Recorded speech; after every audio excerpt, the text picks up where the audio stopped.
Much like COVID-19, racism is a public health crisis. Although difficult, it's time to address the issue.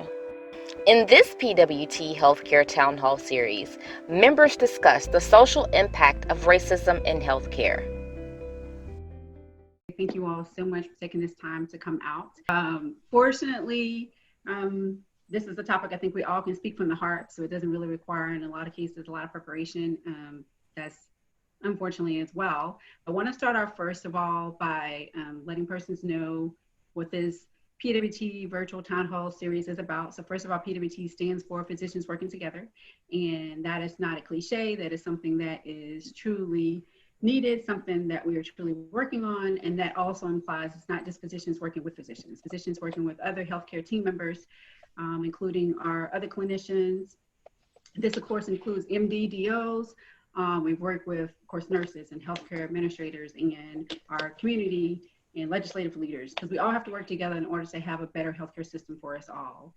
One of the things we've realized is that what's going on right now with COVID-19, as well as with the healthcare disparities, it's just like accumulating in this awful time that we have now.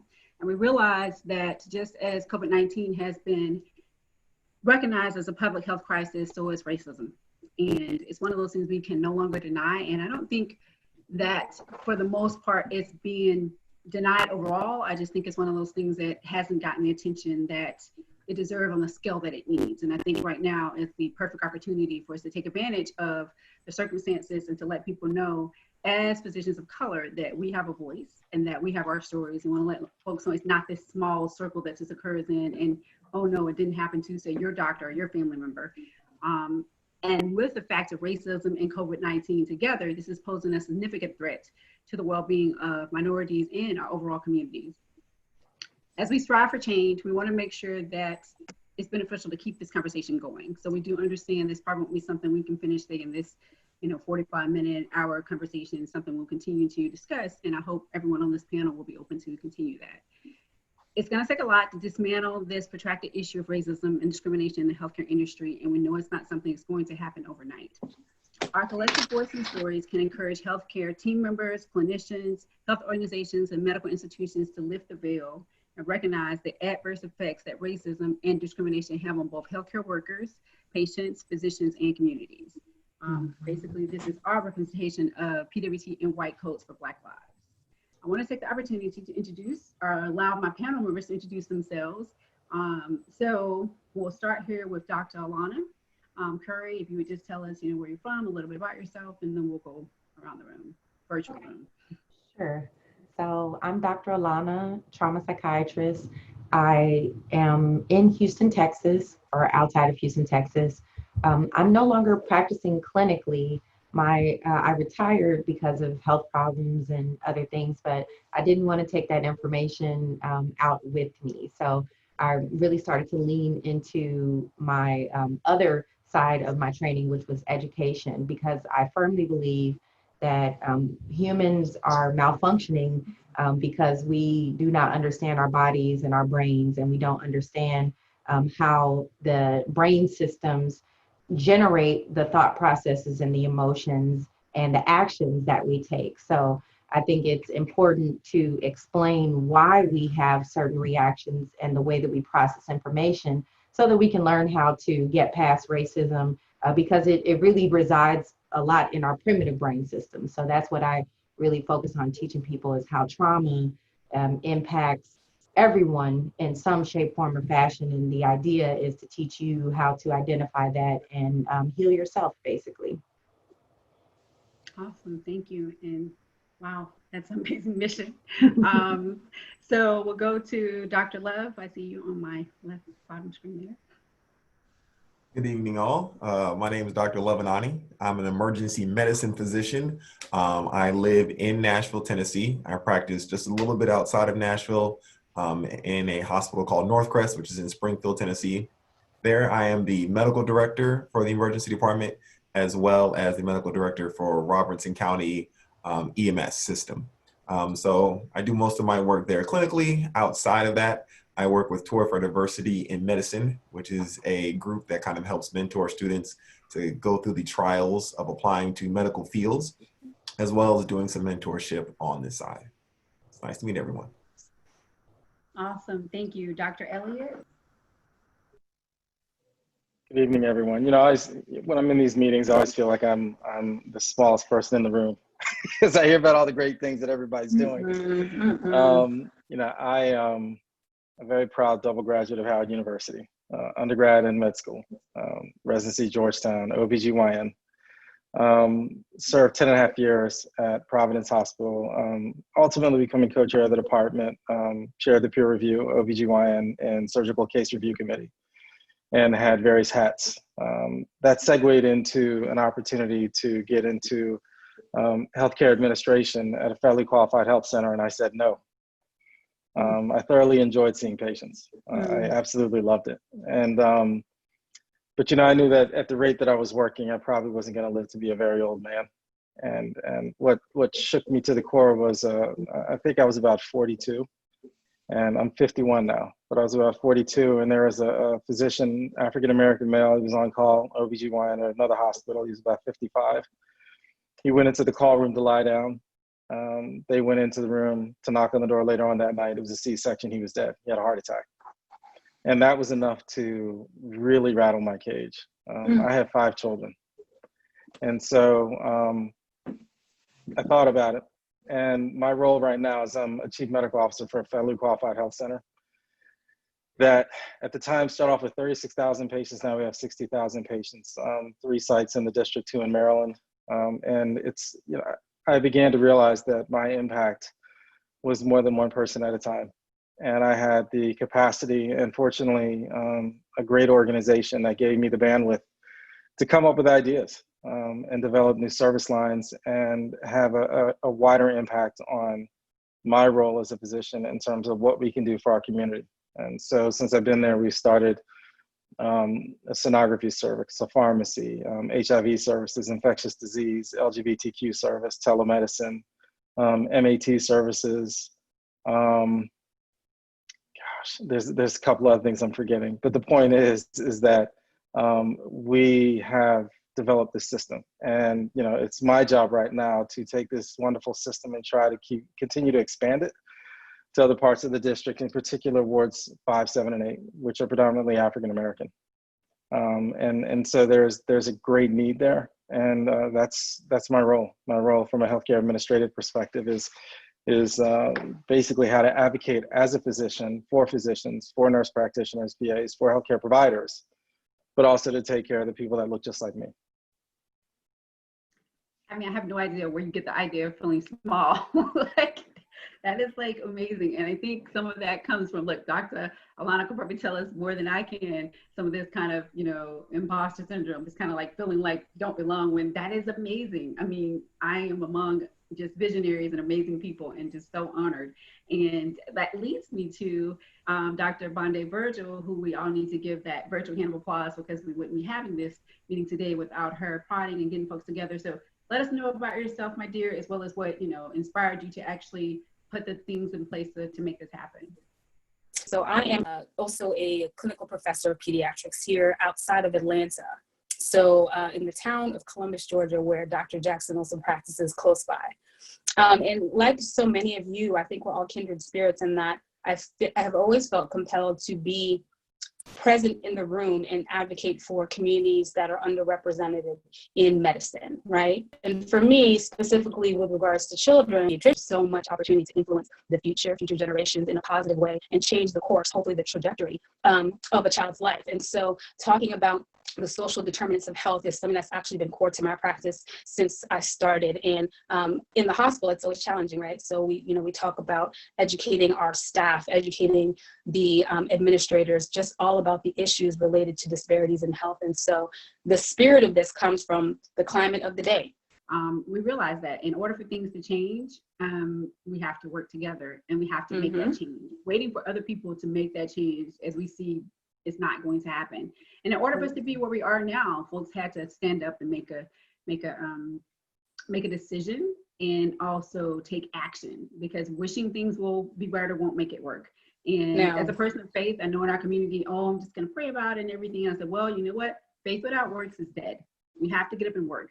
And that may be in different ways, but that's all what it is. You know, physicians working together with each other and everyone else to make these changes that we need to see.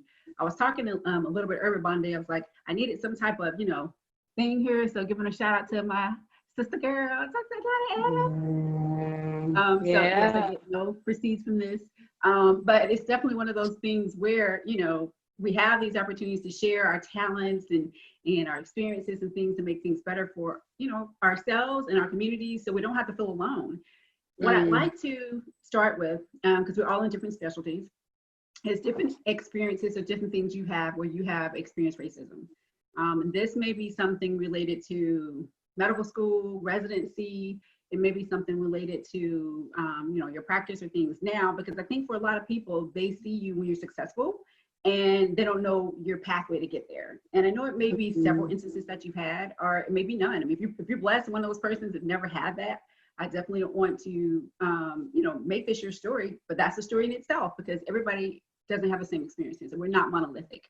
So if you just take a moment, I can start off with a couple things that have occurred, and some of them funny or not funny. I trained in Mississippi. We had 100 students at our medical school, and that was 100 for the whole state. And out of those 100 students, there were 3 African Americans. So we already know, I'm sure it was more than 3 African Americans that probably qualified for medical school.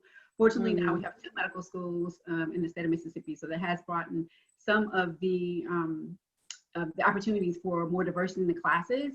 But there were things said as far as like, you're the best colored doctor that I ever had, you know, and of course that's a compliment to some people. As far as, I don't know why you're complaining about things needing to be better, as far as the quality of life, or you're a student, just take it. And I'm like, well, you do realize you're talking to an African American female. So the reality is, if I say things can always stay the same, they never get better, I'll still be in slavery. So this was on a surgery rotation. So they were just taken aback. And I'm like, this is things where you have little, sometimes microaggressions, where even classmates or teachers may make little comments like, hey, you want to come rub my feet? Like, who says that to, and you're supposed to all be professional students. This is a white, you know, future male physician. So, you know, it's just things that occur. And of course, even things, of course, to this day, where a lot of us sometimes feel even ashamed to share those stories. That persons have said that they don't want to see you, or they want to have someone that doesn't have an accent, or they want to have someone that, you know, they try to say it a nice way, just kind of gets what they're going through. So once again, I can start with Dr. Alana Curry. You can share anything related with that, just your personal experience. Sure. So, I mean, I have to say that I've had quite a few experiences with racism, but I think that's also because I'm aware, and my family raised me to be, you know, aware of things. I got out of St. Louis as quick as I could, because I kind of, you know, I didn't fully understand what was happening, but I did realize that there was something that was kind of holding people back. But even throughout medicine, I've had the privilege to treat veterans. My entire career was at the VA. And I, you know, had to take care of people who definitely had different beliefs than I did, didn't want to have, you know, as a psychiatrist, people are telling you their sort of deepest, darkest secrets. And so, you know, you have to get past the barriers of people thinking that you can't help them because you're Black, or that you're female, or that you're young. So there's all types of layers to that. I'll tell you one of the funnier stories that happened to me in medical school. And of course, this is also sort of racism related, sad. When I was applying for medical school, I had natural hair and it was bigger. And I had several of my mentors tell me that I needed to change my hair because, you know, they were saying, it doesn't bother me. And these were Caucasian people. So they were saying, well, it doesn't bother me, but you don't know who you're going to encounter in your interviews and along that path, who may judge you as being unprofessional because of your hair. So I straightened it for a little while, got in, and then was like, gotta go. So I cut my hair off, and as you can see, I can't seem to stay away from the scissors. But I was sitting in class the next, maybe like a day or two later, next to one of my classmates, a white female, and she looked at me and she just kept staring at me, and she kind of kept glancing over. And she's like, you guys change your hair so much. Did you cut your hair? Now, mind you, it's obvious. Like my hair was more like bigger than Dr. Vandy's hair. And so it went down to this. And so I'm like, no, I didn't cut it. I have a button that I push and it can go in and out, whenever I wanted to. And she was like, oh, okay. And so then the rest of the class, I could see her periodically sort of glancing over and looking for the button, like literally like scanning, trying to see where the button is. And we're in medical school. And so these are intelligent people. And so I never did tell her, so I hope she figured it out somewhere along the way, that Black people don't have some button that we push that makes our hair grow in and out of our head like some kind of doll. But just the fact that she had lived a life where she could get into medical school, but have such a basic misunderstanding about how different the human bodies could be, and that's scary. It's funny, but it's scary at how ignorant we are about things that really, truly, in the grand scheme of things, our similarities are far, far, far more than our differences. But we've made skin color and the level of melanocytes in our skin and the protein in our hair mean so much to us in society that this false separation has dire consequences for millions, billions of people now at this point. So it just really goes to show you how much work we have to do on debunking the myths of race.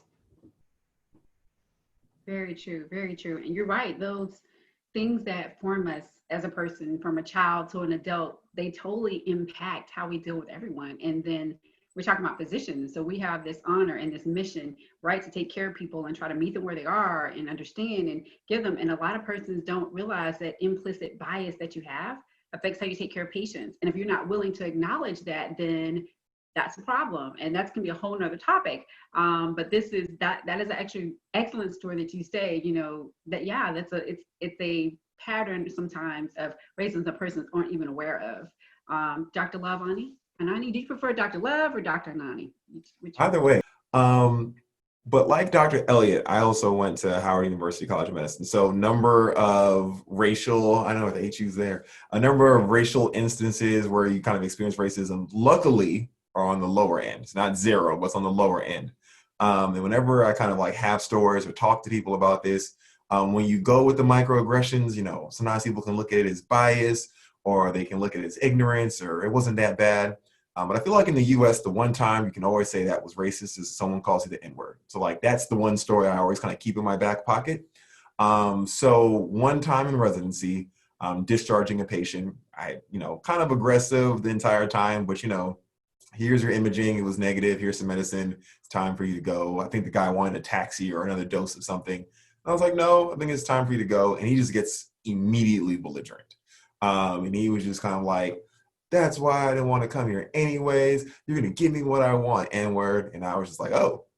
And the funny part is, sometimes you become so desensitized to it. I was like, oh, he chose the wrong one today. That was my initial thought.